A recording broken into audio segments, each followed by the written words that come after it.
Once again, a warm welcome to each and every one of you, and also those who are watching us online. This is what we heard. One of Jesus' disciples just rushes to him and says, "Teacher, we saw someone driving out demons in your name, and we tried to prevent him because he does not follow us."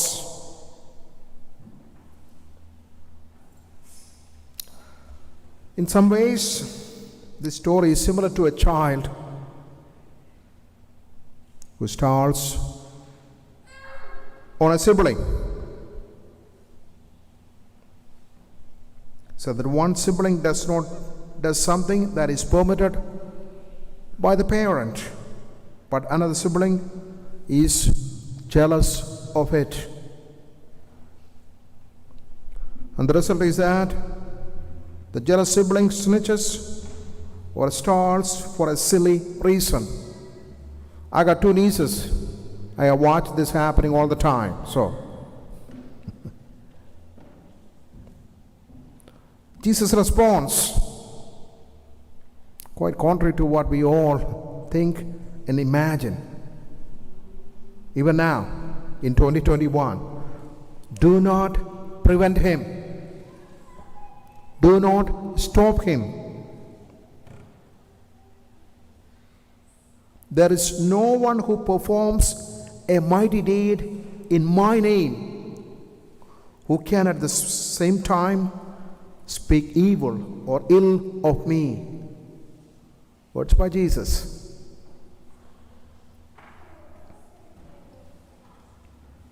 Then he makes this statement: "For whoever is not against us is for us." Whoever is not against us is for us. The typical reaction by Jesus' disciples, they wanted to reserve God's love and healing power to themselves as the sole owners and authorized distributors. In fact, they wanted Jesus to condemn the man. And Jesus, however, reprimands his disciples for their jealousy and suspicion and intolerance. He invites them to broaden their vision in order to recognize God's power wherever, whenever it is found. He wanted the disciples, each and every one of us, to rejoice in the good that others are doing. Rejoice in the Lord always. Rejoice in others' goodness.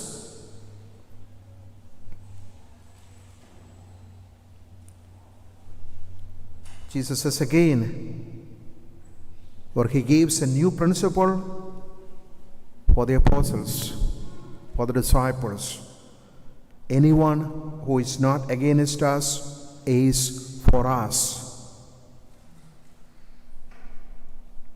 Here is the bottom line.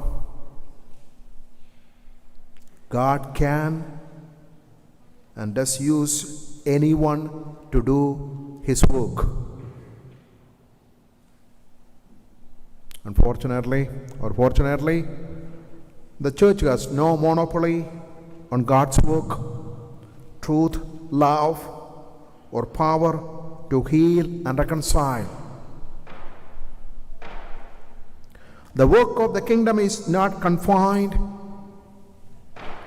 to the baptized, all of us who are here, although it is certainly our calling. How does this relate to us? Members, missionary disciples of Stella Maris Parish.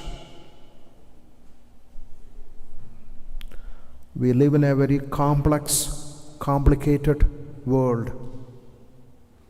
Often, our interactions find fault in others instead of rejoicing in the good works that many of our brothers and sisters are involved in. As the average person on the street, what he or she thinks is a Christian attitude. They may use words like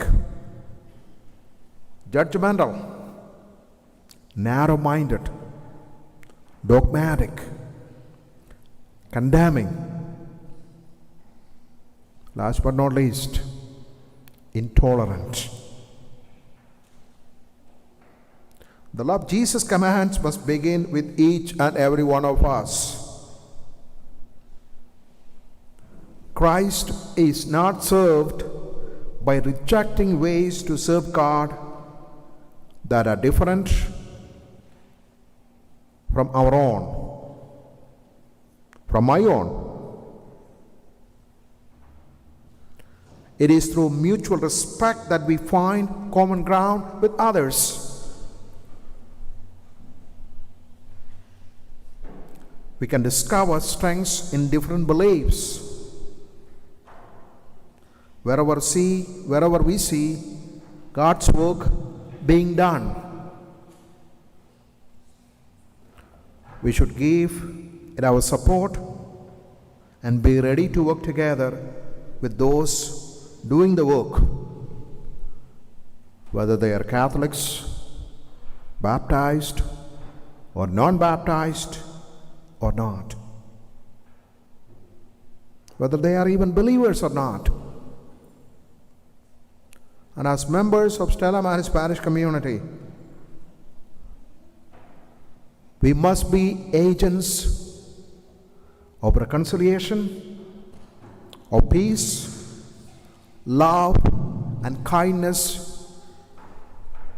There has no limits, there has no boundaries.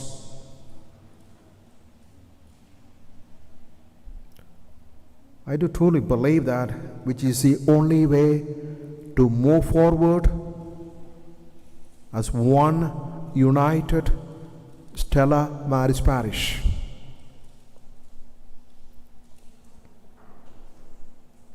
What are we going to do? How are we going to make this real?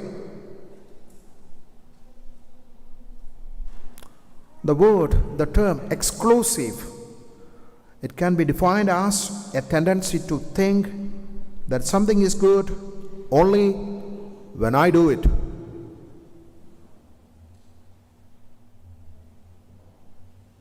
In which we have a hard time rejoicing in and supporting the good deeds of another.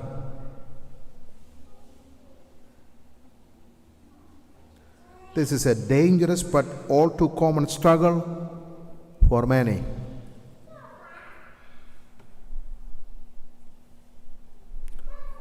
The ideal in our Christian life is to look for the works of God everywhere and within everyone.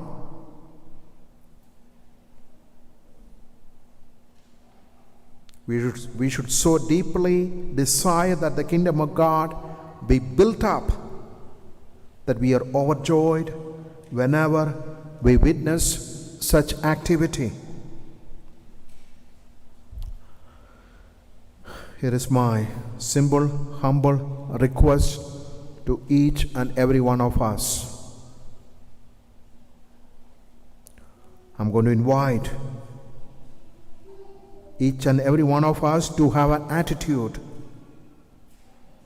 one that welcomes, one that cares, and one that loves. We may not agree on everything, but we are united in Jesus Christ. If we are not united in Jesus Christ,